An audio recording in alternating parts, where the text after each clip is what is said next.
Well, good morning, everyone. We're going to be looking at the end time order of events, Revelation 14. I believe the whole book of Revelation is showing us different layers leading up to the second coming of Christ over and over and over again, and it cycles to do that. This chapter is not any different. It leaves out the battle part, which is in Revelation 19, but it's not any different. This chapter gives us an order of events. I don't look at Revelation through any books, through anything we grew up hearing, believing, or what the church is teaching. I have used my own dreams and visions as a lens to look at this book. There are some things the Lord wanted me to know, and this is not something that is ongoing. I feel like the dreams and visions just dried up when He showed whatever He wanted to show us. I haven't seen anything this year. I only saw 3 visions and 1 dream last year, but it used to be a lot different than that. But this is the way it is now. It's like whatever He wanted to show us, He showed us, and it's just dried up. There are some things that we have seen that are coming to pass. Just so you know, He has associated this disclosure and this UFO stuff with the coming end times. He's done that with our dreams. He's done that. Revelation 12, most of what I've seen is about Him gathering the saints in a place of His choosing, and that's the 144. He has showed me that during the time that the beast rises.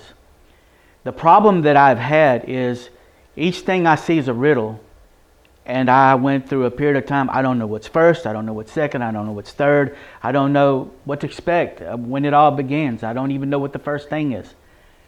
And this was a problem for me, and I expressed that with a lot of my friends. I've expressed it in prayer. And one day I was sitting quiet, and I just kept hearing over and over again, you need to take another look at Revelation 14. Until I did, and then I saw it was the answer to my prayer. It is the order of events, which cleared up a lot of confusion for me in my mind, because it helps me to understand, kind of how it all begins. I can see some things leading up to it. Like I said, this disclosure stuff. My daughter and son-in-law both had dreams about whenever the UFO stuff started to appear, that it would be close to time to go. They both of them had dreams about that. So there was little things we knew, but then, when you think about time, it's time with Jesus, we could still be talking about years. I mean, I just don't know, because, He told us what was coming 2,000 years ago, and when you think about it, you get right down to the end of that 2,000 years, what kind of block of time is He talking about whenever it's getting close? It could be a number of years in that block. What He's calling its time, or we're at the time, or the end time, the end of the end. It could be a block of time. So I don't know that. So it was very important to me to know, what to expect first. And so when I looked at Revelation 14, it's like I'd never seen it before. Even though I'm very familiar with the Scriptures, I saw the order of 5 things in their proper order. And I couldn't have told you that it would happen in that order to save my life, even though it's been right there in this book for 2,000 years. But because we're always being told it's something different. And so if I get shown something about the church in the wilderness, well, my focus is upon that one thing that He showed me, and I don't know how it fits into the rest of the book. And so you get a piece, and then you get another piece, and then one day you're able to see, like chapter 14, the order. Okay? And so that's what I wanted to share with you today. To anyone that wants to know what the order is, well, this will be valuable to you. And there are some things I can share with you. There is a community that's out there on YouTube. I only follow the ones that have seen the things that I've seen. If they start talking about something completely different, I don't even listen to what they say. I've only followed the ones that seen what I've seen. And I do follow a half a dozen or so to see what they're getting. And I might mention some of the things that they're saying that I never heard, but they've heard other things that I've heard. Just in the study of this. The first thing that we'll see that is in Revelation chapter 14 is the gathering of those that are sealed, and we're specifically talking about the 144,000. Now I can only tell you what I was shown about this. What I was shown that they are the children of Abraham by faith. It's not literal Israel. It should be clear to everyone that it's not literal Israel when we look at the text. Okay? Because they are followers of Jesus. And if you're not a follower of Jesus, it can't be you. Okay? But these are people that follow Jesus, that are redeemed by Jesus. And someone could argue, well, it's going to be converts out of there or whatever. But that's not what I was shown. Okay? And so the 144,000 are the people, what I was shown, they are the people that are gathered in the wilderness during the 10-horn beast reign, during the time that the 10-horn beast rises. And they are kept there and fed of God until the reign of that beast, the period of time that beast is over, which is 3.5 years. I'm not saying there's not a 7-year period. I'm saying that this beast only gets 3.5. And then it is completely destroyed. Okay? Just what the impression that I get is that there's another 3.5 years maybe of a wilderness march. And I do believe there's a 7-year period. Even when you look at the scriptures, when it talks about the war at the beginning of the 7 years, which is probably Magog, they clean up the bones for 7 years. Why 7 years? Because that's all they got. You know, they in the book, they find a bone and they mark it and they talk about, they clean up for 7 years. Okay, because that's all they got. And that's why that 7 years is important. And so when we begin to look at this chapter, the 144,000 are not converts, they are sealed followers. And this is what we'll see when we look at chapter 14, verse 1. The first thing John saw is, I looked, and lo, a Lamb stood on Mount Zion, and with him 144,000, having his Father's name written in their foreheads. So these are those that are chosen, okay, for a specific purpose. I believe they're running missions. I've seen that in dreams. They're running missions in the tribulation. I don't know how long he'll let them run missions, but there's some like rescue missions, things like that are going on in the dreams that I've had. But they're also before this thing gets cranked up, there's a period of time that they're sent in to preach, and they're sent in with power. And I believe this is when the fulfillment of Isaiah 60 takes place, when the ones that are chosen are shining. That's when I believe that takes place. Okay. And so he says that he saw this 144,000 at Mount Zion, on Mount Zion, standing with the Lamb, okay, with the Father's name written in the foreheads. And so this may be pictured as like on earth. He says Mount Zion, but we know that in the New Testament, Mount Zion is like a symbol for just the church. It doesn't necessarily have to be a physical location. I'm not saying it's not here on earth. I don't know. It could be in heaven. They could be brought up first and changed before the mission begins, and then sent down to earth. When you're talking about God and His power, you don't know. This is a detail that I'm not given, not at least with clarity. My personal belief from what I've seen is they're called up. They're called up to where Jesus is. And so, but the vision, all it will tell us is that this 144,000 was with Him on Mount Zion, and the voice from heaven was speaking. And so, just to look at the scriptures, it kind of appears that Father's speaking from heaven. Jesus is here with us on Mount Zion. But I can't guarantee you that that's the case. That this Mount Zion could be a place in heaven, and this Mount Zion could be a symbol for the church. These are things that we're just not given to know. So this voice is speaking from heaven, is a voice of many waters. That's how we know it's the Father. A voice of great thunder. And the voice of harpers harping with their harps.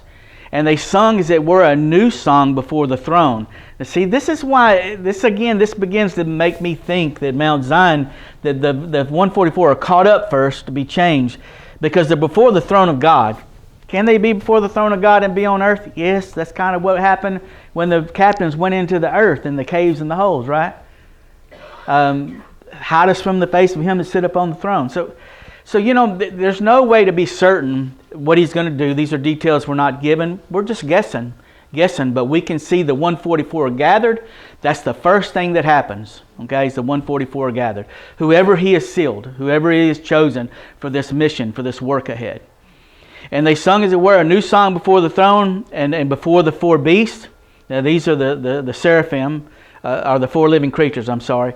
And the elders, and no man, and they could be seraphim. Doesn't it say the four living creatures had eyes before and behind? I think seraphim have all these eyes, is what we're looking at. But, that's just trying to get something out of my memory banks.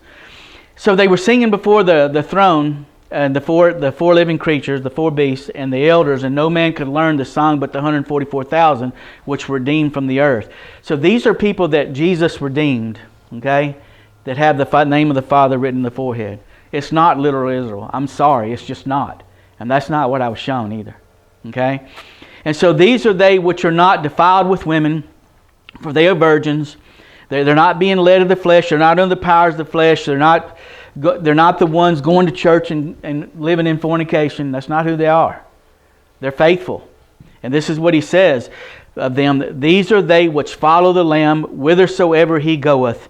These were redeemed from among men, being the firstfruits unto God and to the Lamb. So he has chosen this 144. He has chosen them and redeemed them from among men out of the true followers of the Lamb. Okay, so that's what we're showing, who they are. They are redeemed from the earth. They are those that follow the Lamb wherever he goes, redeemed from among men. And in their mouth was found no guile. They're not like that. They're different. Okay, for they are without fault before the throne of God. And of course, Jesus is the only one that can present us that way. But these are the ones that he chose, the 144,000, okay, for the missions in the tribulation. And so what I was shown is they're here, even if there's a mass evacuation of saints. They're staying here and hidden in the wilderness, being fed of God, running missions for at least for a time, okay. Now, this is the first event that is in chapter 14. And so this is a great comfort to me, because I always wonder, how will things start? Well, the things will start with him gathering the 144. That's how they start. So until something like that happens, there's nothing begun that's of any consequence. There's a lot of stuff happening in the world, but it's just all leading up to this event, whatever this first event, this first step. Okay. So Mount Zion is spiritual and has many synonyms for being the church. We just go back to the book of Hebrews and we're just showing from the scriptures, what Mount Zion could represent, because the 144 were gathered. It was standing on Mount Zion with the Lord in the beginning of John's vision. And so he says in chapter 12, verse 22, ye are come into Mount Zion and to the city of the living God, heavenly New Jerusalem. This heavenly Jerusalem is New Jerusalem. And it's just New Jerusalem is just another synonym for the church. To the general assembly and church of the firstborn, which are written in heaven. So this is all the same. These are different metaphors for the church, is all it is. Mount Zion is these very things. New Jerusalem, because New Jerusalem is the bride of Christ. It comes down out of heaven. Jesus is not married to any city. He's married to the people. See, that are in the city. So this thing comes down out of heaven, adorned as a bride adorned for a husband. So it's about the people in the city, because this is the church. This is the assembly and church of the firstborn, the people whose names are written in heaven. So we just see that when he talks about, in the beginning of this vision, that the 144 is standing with him in Mount Zion, this could be the church anywhere that he gathers them, is all that I'm saying. Because the fact that the church is gathered, that is Mount Zion to... spiritually speaking, that is Mount Zion. Mount Zion is the church. Okay, so the second thing that happens is the gospel goes out and is accompanied with a warning of God's coming judgments. Okay, that's the second thing that happens. So the 144 are gathered, and then there's a preparation period, which would make sense. You would expect God to do that, to try to get as many people as He can before the beast rises and begins to rule the outside world. He wants to gather as many to himself as he can. And I'm sure he wants to gather as many to safety as he can. Okay, before the beast rises. And so that's what he's showing us. The second thing after the 144 is gathered is the gospel accompanied with a warning of God's coming judgment goes out. So when we look at verse 6, the gospel goes out before the judgments of God's fall. The judgments of God falls. In verse 6 it says, I saw another angel fly in the midst of heaven, having the everlasting gospel to preach unto them that dwell on the earth. And so this angel is proclaiming that the gospel is being preached from heaven. So he's saying it to those that dwell on the earth, but he's flying in the midst of heaven. There's something that comes up in my mind. I heard Dean Braxton say one time that the angels begin to speak things in heaven, and if earth gets in sync with the angels and starts speaking the same thing, that anything can happen. I heard him say that one time. In his near-death experience, is something that he saw. And so this is what I see happening here, is he's proclaiming the gospel in heaven while those that on earth that has been chosen, the 144, are speaking the gospel. It's being proclaimed in heaven while it's being spoken on earth by the 144. And so in verse 7 it says, this angel was saying with a loud voice, fear God and give glory to Him, for the hour of His judgment is come. So the gospel is being preached with a warning of the hour of His judgment. And of course we know the hour is associated with the fall of Babylon. Falls in 1 hour. Okay? And so he says that give glory to God, fear God and give glory to Him, for the hour of His judgment has come, and worship Him that made heaven and earth and sea and fountains of waters. It's funny how he would phrase it this way, to focus upon Jesus, God and Jesus, and worship them. At the same time, this whole great deception is being packaged, and we have all this clamor of this disclosure coming. And I've had recently, probably sent it to a couple of y'all in here, there's been politicians talking about military personnel, saying there's breeding programs between non-biological humans and humans. Same thing as in Genesis, same thing as after the flood. It's going on, and they're saying it. Politicians are saying it, and they're broadcasting it on news. And so I just took the clip, I sent it to a few of y'all. It's the same thing that was before. And so we got that prophecy from Daniel, where they would mingle their seed with the seed of men, but they wouldn't cleave like they did that before. In the beginning, before the flood, they took wives. But he said they wouldn't cleave this time. They would just mingle seed. So this is again something that's being spoke of towards the end time. And like I say, I'm not reading preacher books. I'm not watching videos. I'm just looking at this stuff through the lens of the stuff that I've seen. And I have seen creatures in some of my dreams that we're at war with in the end. I have seen that. And so that's what I believe is being created in these facilities, wherever they are. So he's saying, so the gospel is being preached, and the warning, the hour of His judgment has come. And then there's part of this message is, y'all need to look at God and worship God. Worship Him that made heaven and earth. Because the great deception, when all these things they're calling aliens, they're nothing but the fallen ones. God took away their beauty, and that's just what they look like. They have manifested to people. They have manifested people even in this church. There has been little kids in this church that have seen Skinny Grays more than once. Okay? I remember their stories. A lot of times adults just let that pass right on out of their head. They forget about it. But I have my kids with the Molina kids were together at their house, and they've seen some of that stuff manifest. And so that's what they look like. Skinny Grays are just fallen ones. God took away their beauty. That's what they look like. And that's not the only way they look. There are other things too. It's just one facet of God's creation. But they're going to present themselves as from another planet, and some big lie like Jesus was just one of Him, come here with technology, tricking everybody. And anybody that don't love God, anybody that don't love the truth, just like the book of Thessalonians says, anybody that loves the lie, God will send strong delusion. You don't want to follow me, you don't want to love the truth, you don't want to believe in my Son, go on over there with them then, take the mark.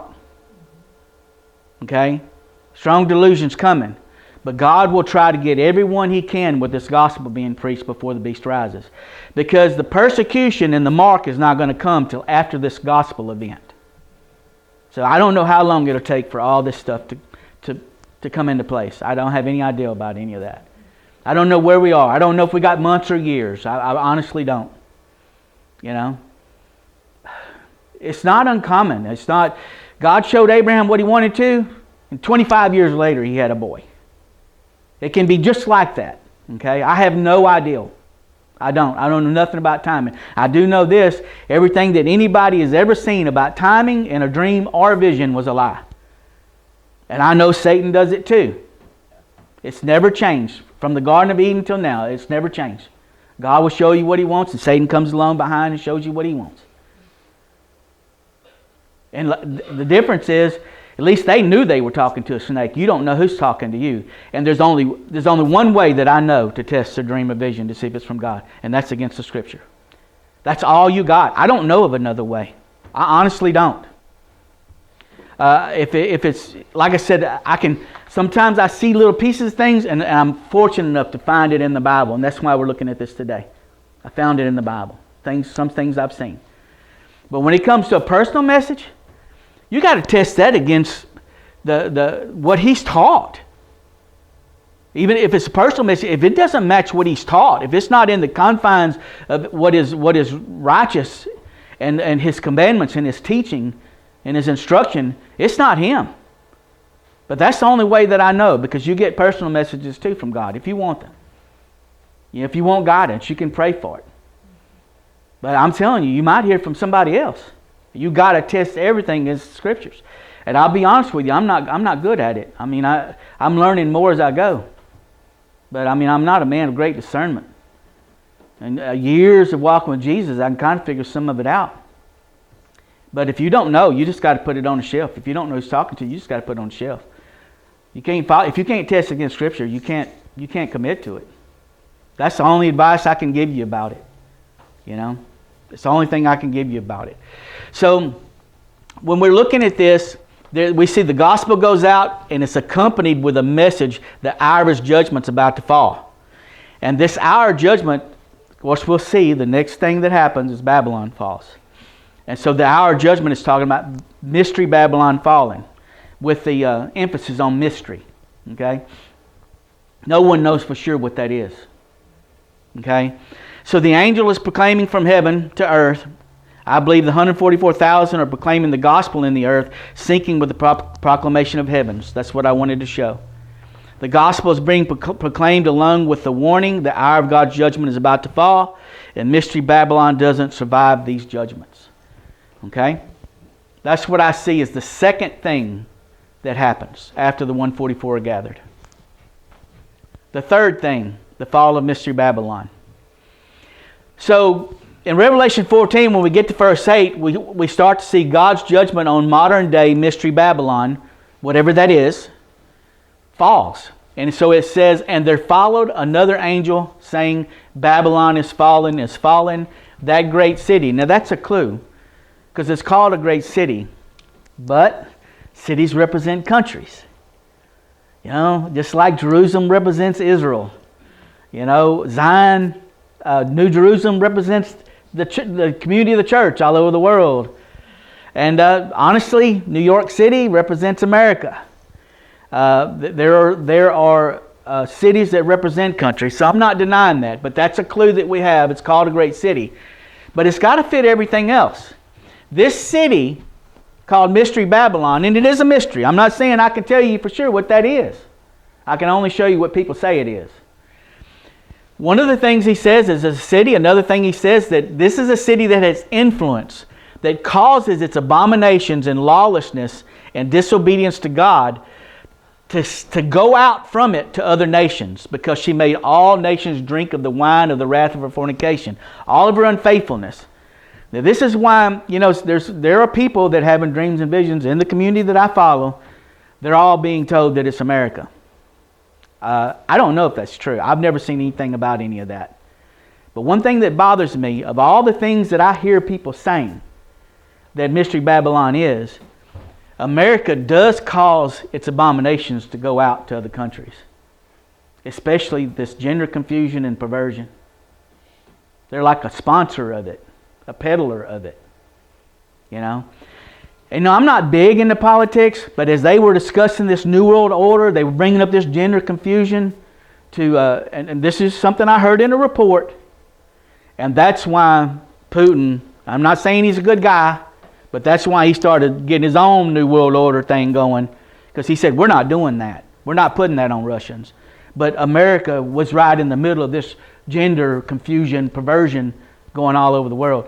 And I'm telling you that everywhere Satan has his power, like over, Hollywood, theater, music, anybody involved in that, I mean, some of y'all might have heard Carrie Underwood watching Idol, telling these kids that were singing faith songs, you don't have to sell your soul. Listen to what she's saying. You don't have to sell your soul to make it in this business. I didn't. That tells you that they were trying to get her to sell her soul.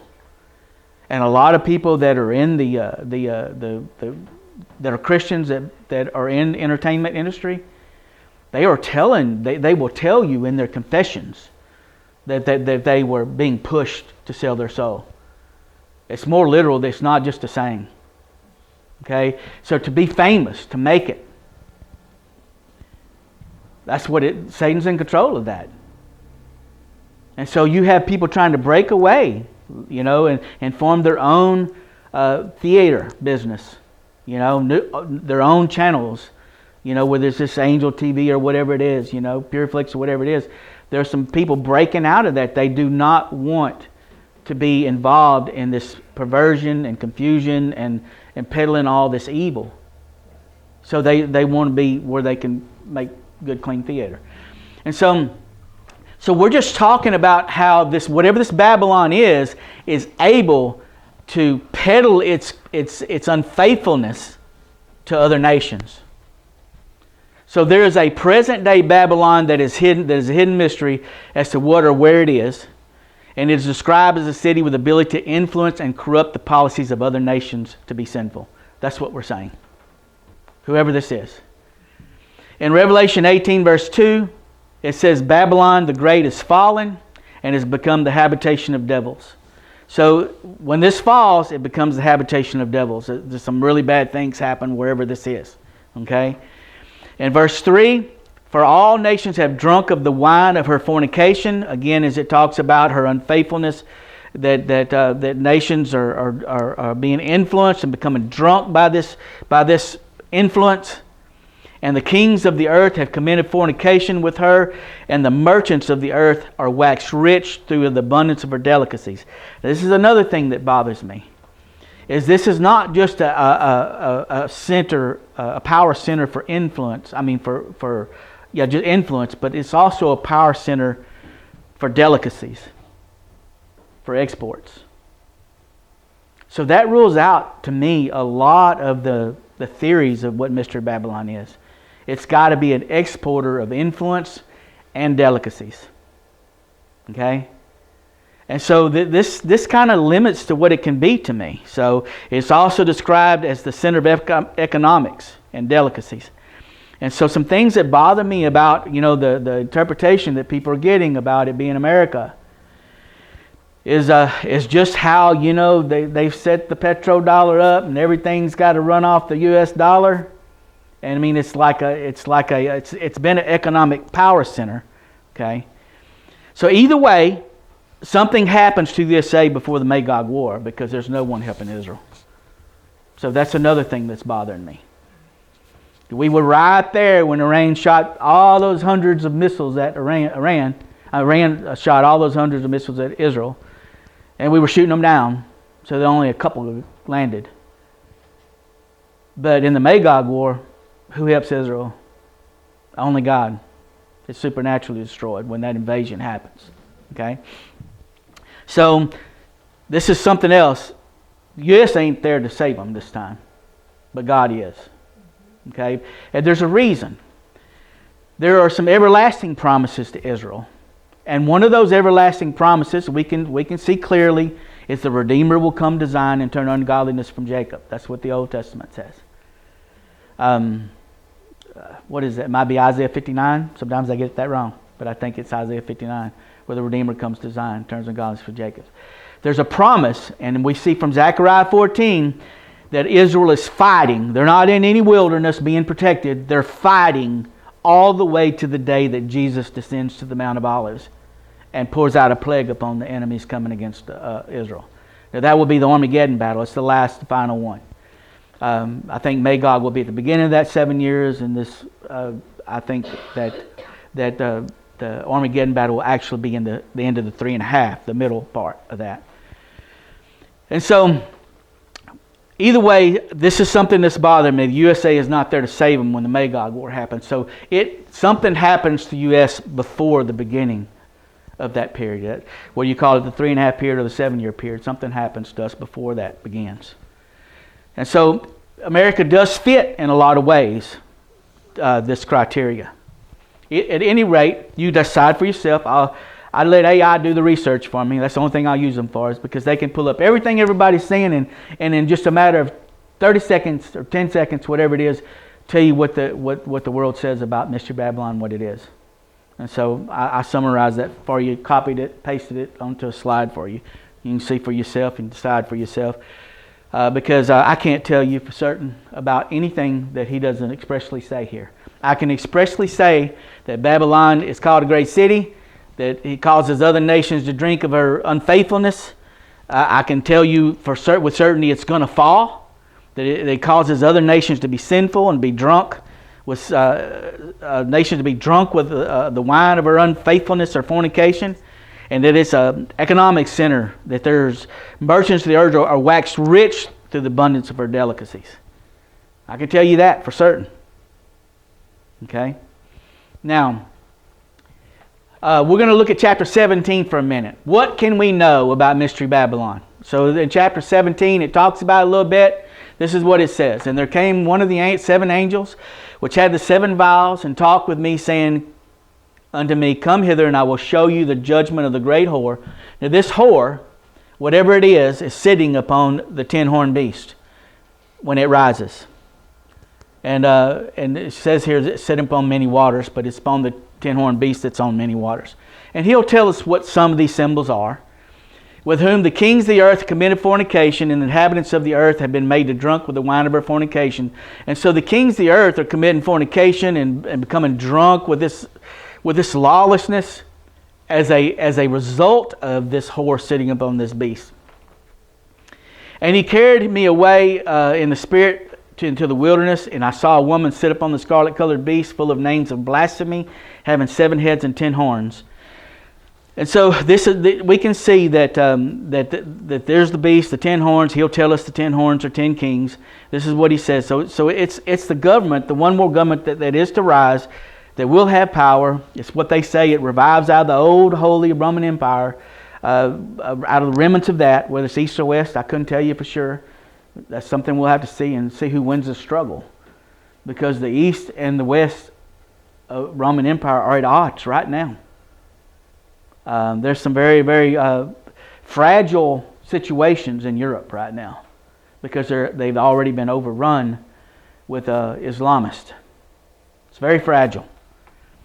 So the woman was arrayed in purple and scarlet color, with gold and precious stones and pearls, having a golden cup in her hand, full of abominations and filthiness of her fornication. So again, she's described as having this cup full of abominations and filthiness.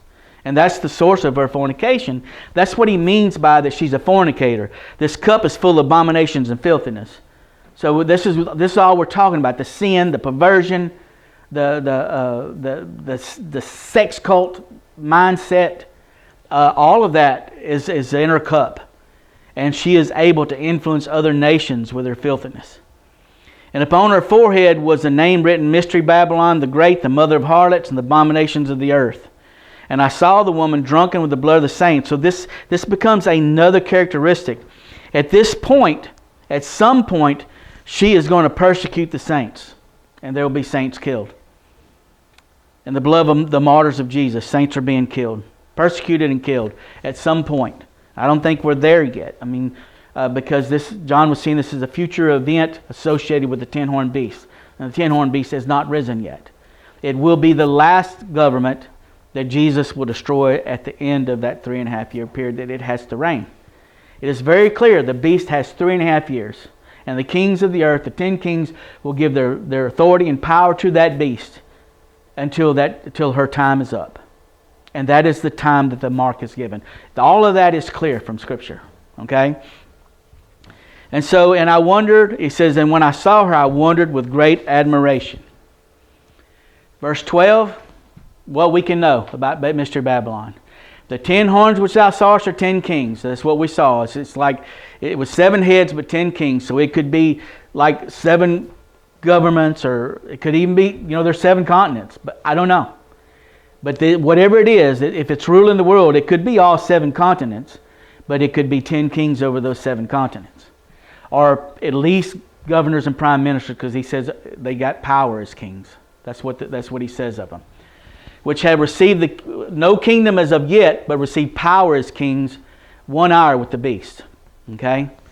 So this thing is forming up, and it's not through forming, because what we're going to see is there's a whore riding the beast, and when the whore is judgment was poured out on her in 1 hour, and she falls, and then we see there are 3 kings uprooted so that there's 7 kings. That's what we know from Scripture. It starts with 10, so it's not through forming yet. And it says, these have one mind and shall give their power and strength unto the beast. And as soon as it forms up, it goes to war with the Lamb. These shall make war with the Lamb. And of course, he jumps to the end result. Now we know that they have 3.5 years. Satan has 3.5 years to build his kingdom. And this will be his kingdom. Whatever this beast is, will be his kingdom. And so they're going to make war with the Lamb, but it says the Lamb shall overcome them, for he is Lord of lords and King of kings, and they that are with him are called and chosen and faithful. We know there's a 3.5 year period that we are in the wilderness while it forms up and persecutes. Okay, but he's just given the end result. They're going to make war with the Lamb. The Lamb wins in the end. And he said unto me, the waters which thou sawest where the whore sitteth are peoples, multitudes, nations, and tongues. So it's like all the people of the earth. But these 7 heads and 10 horns, which are 10 kings, which are reduced to 7. So, for God hath put it in their hearts to fulfill his will, and to agree, and give their kingdom unto the beast, until the words of God should be fulfilled. Everything that is written has got to be fulfilled. This 10-horned beast will rise. It will become a 7-horned beast with 7 heads, and it will persecute the saints. And in the end, the saints and the angels will put it down. That's when the Lord comes with 10,000s of his saints to execute judgment. Okay? The Lord has talked to me some about that, and that's why I know that that's literal. Okay? It's something he wanted me to know. He spent some time showing me some stuff about that. It was one of the last things that he wanted me to see before he stopped showing me things. Now, I'm not saying I'll never see anything again. I don't know. I'm just not seeing anything now. So he wanted me to know that when the fallen ones are cast to the earth, they can be killed. And he wanted me to know that we're going to war.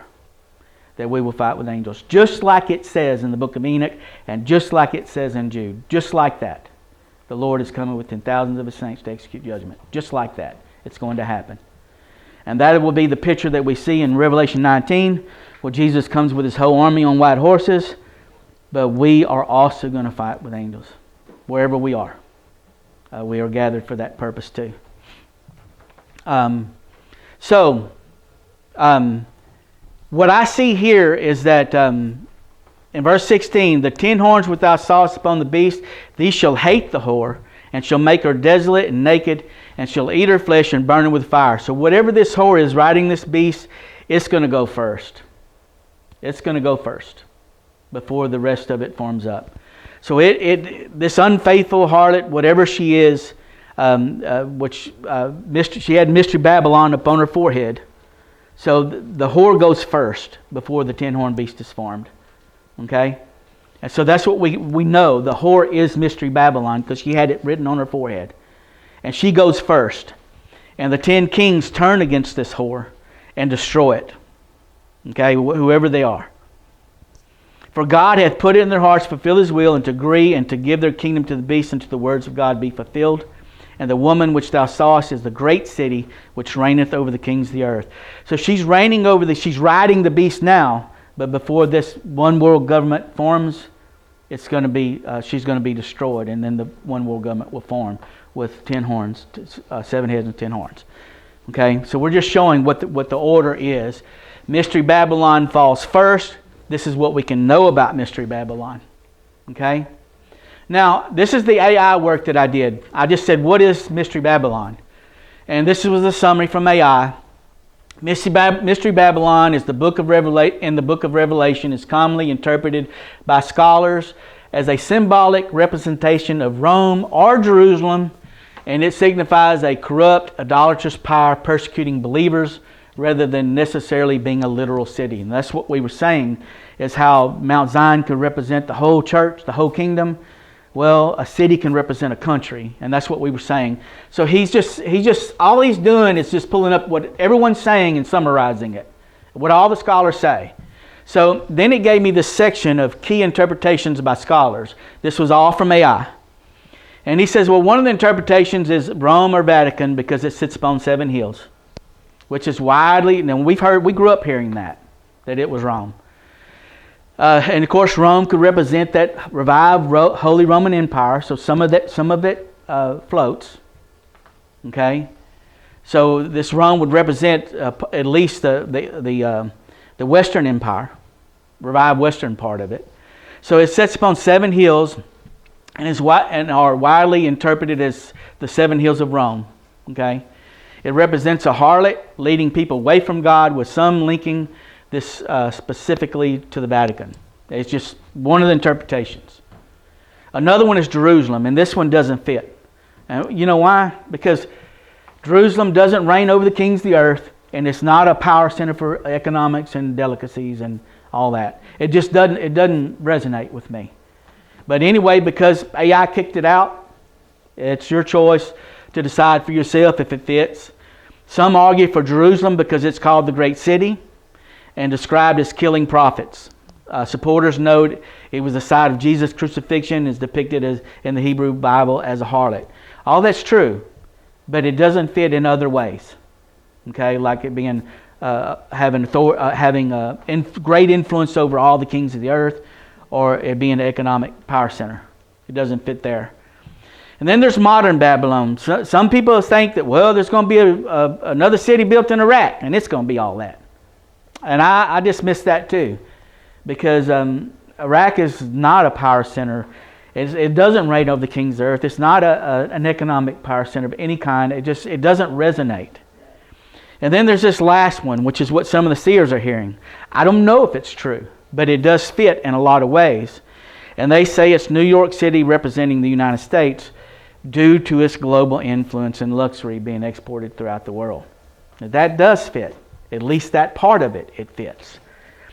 And so, right now, some of the people that I'm listening to are seeing the fall of America.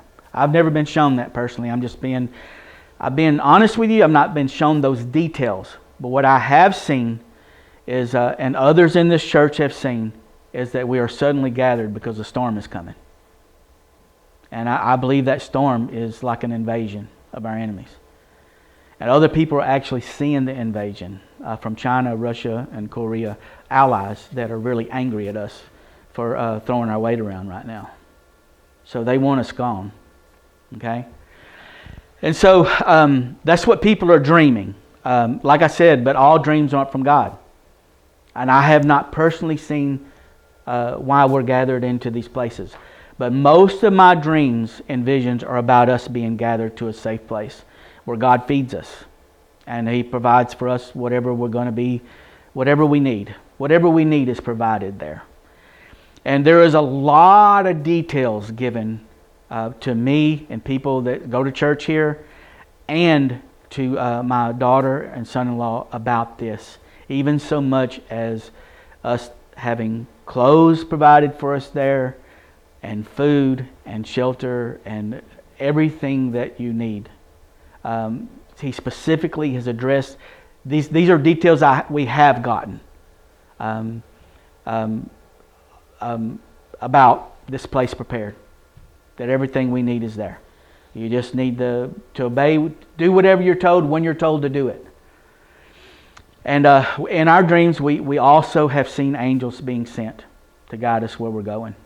just like just like it says in Matthew 24, where he talks about trumpet sounds and angels are sent, and all the saints of God are gathered from the four corners of the earth. Just like that, angels are sent for that very purpose, to gather us where we're supposed to be, a place of safety. So when we look at this, this could be true. I can't say for certainty which one is Mystery Babylon, because it's a mystery. And we're just guessing. Honestly, we're just guessing. So ultimately, the term is viewed as a mystery intended to represent any powerful world-ruling system that opposes divine authority, the same way New Jerusalem represents the bride or the kingdom of Christ. Now, I'm pretty sure that I pulled that's part of this here too. Okay? That a part of what AI kicked out for me. And I was, I've been talking about this too already, and I have seen that already too, that the way that Mount Zion or New Jerusalem represents the whole kingdom of Christ, that a city would just represent a nation, at least as the center of the economics would represent the whole nation. So this is what we have. This is what's being said about what Mystery Babylon is, and everyone has to decide for themselves what they think is true. And because I can't say with certainty. The rise of the beast and warning of God's wrath to follow. So what we had before was the angel proclaiming the gospel. The 144 is gathered. The angel proclaiming the gospel. The 144 proclaiming the gospel with a warning of the hour of judgment coming. What's coming now is the beast is going to rise and God's wrath is proclaimed to follow. The judgment and the wrath are two different things. Okay, the wrath we've talked about is in the sixth seal. While there's a lot of judgments leading in seal 1 through 5, but the wrath is in the sixth seal. So the wrath is when the violence begin to be poured out against everything Satan is building, the 10-horned beast. That's where the wrath is poured out. That's where the seals are broken. That's where the trumpets are sounding against it, against what Satan is building. Okay? The rise of the beast and the warning of God's wrath to follow. So this is the next thing. After Babylon falls, the rise of the beast and the mark. So when we look at verse 9 of chapter 14, it says, "And the third angel followed them, saying with a loud voice, If any man worship the beast and his image, and receive his mark in his forehead or in his hand, the same shall drink of the wine of the wrath of God, which is poured out without mixture into the cup of his indignation. And he shall be tormented with fire and brimstone in the presence of the holy angels and the presence of the Lamb. And the smoke of their torment ascendeth up forever and ever, and they have no rest day or night, who worship the beast and his image, and whosoever receiveth the mark of his name." And so what we see is that this beast rises, and there's a big warning going out before it rises that don't take the mark. Don't worship the beast in his image or take his mark. Because if you do, you're going to be lost. You're going to drink of the wrath of God that's being poured out. And also you're going to find yourself in this place of fire and brimstone being tormented in the presence of the Lamb. So this is what's going to happen to those that worship the beast and take the mark. And it talks about the smoke of the torment going up forever and ever, and they're not going to have any rest day or night, who worship the beast and his image and take the mark. So this is a warning of God's coming wrath to be poured out on the beast and those who take the mark. And so before it ever rises, he's telling us, this is the warning. The wrath of God is going to come against it, and they'll be eternally lost in this place of hell if they take the mark. Now, the saints after the beast is judged, verse 12 and 13. Now, as soon as he talks about judging the beast, he talks about the saints. And this is what he says, "Here's the patience of the saints. Here are they that keep the commandments of God and the faith of Jesus. And I heard a voice from heaven saying unto me, Write, blessed are the dead which die in the Lord from henceforth. Yea, saith the Spirit, they may rest from all their labors, and their works do follow them." So they're being rewarded for their works. There are some people that are still dying in the world. The new earth is not here yet, but it's in this period of time after the beast falls. There'll be some people that will die naturally. Like I said, I believe there is a 7-year period. I've been shown there's a 7-year period, but only the beast reigns for 3.5. So I believe there's 3.5. I believe it's 3.5 after the tribulation the persecution of the beast. There's 3.5 more years. And I asked about it, and what I heard was it's a wilderness march, because there's more than 144,000, and that number is going to go down in these safe zones, to at least to be the part of those that go into the new earth that are the 144,000. And I'm really thinking that there's more than 144,000 going to new earth. I think there are people from other nations that are not the 144,000 that are going to. And the reason why I believe that is because the book of Enoch talks about it and Zechariah talks about it. If you remember how that, so the 144,000 is the new Israel, and they're living in New Jerusalem and the new earth. But there are other nations that come up year after year to celebrate the Feast of Tabernacles. Y'all remember reading that? And it says any nation that doesn't come up will have no rain. And that's talking about the time in the new earth. And so I believe that there's the 144,000, that's the new Israel, but there are other nations that will also go. Just based upon those scriptures, I believe that. That's not anything that I've ever seen. But it's something that I believe from the scriptures. It's just my interpretation of that. Okay?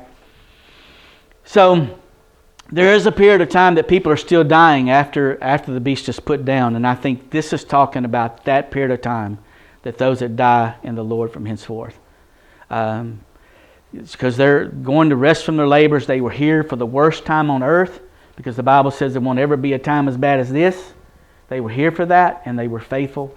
And they're going to rest from their labors and go to be with the Lord where He is in heaven. So the harvest of everything that is His, and the end of the beast and those not His. This is how this chapter ends.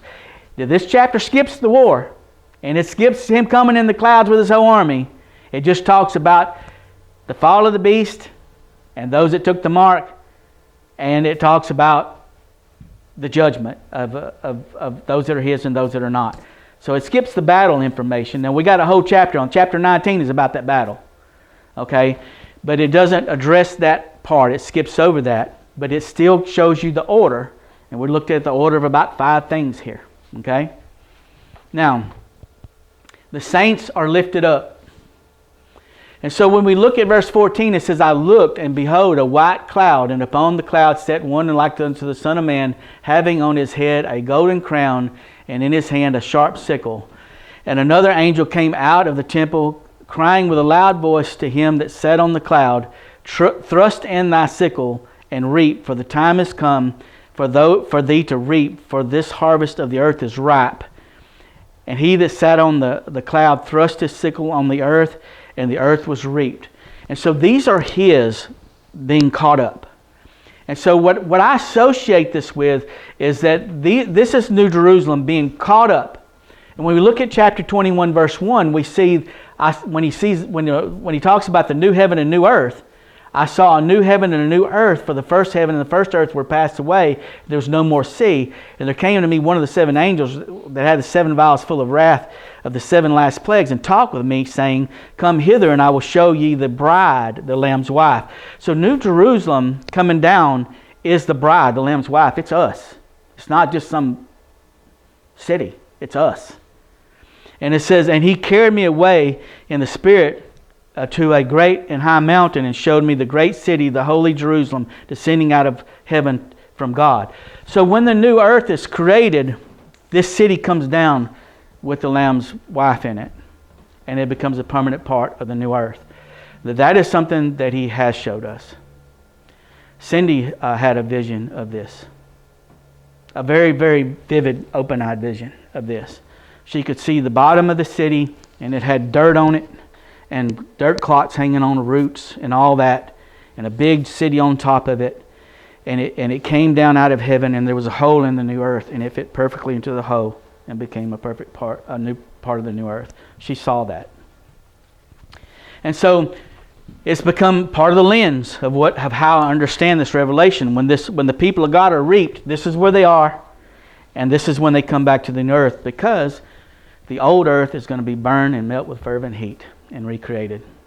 Everything that's been corrupted, all the DNA that's been corrupted, all the plants that's been corrupted, everything that Satan has been doing is going to be destroyed. And it's going to be brand new. The DNA will be clean. The seed will be clean. And it'll be a restart. Okay? Is what it'll be.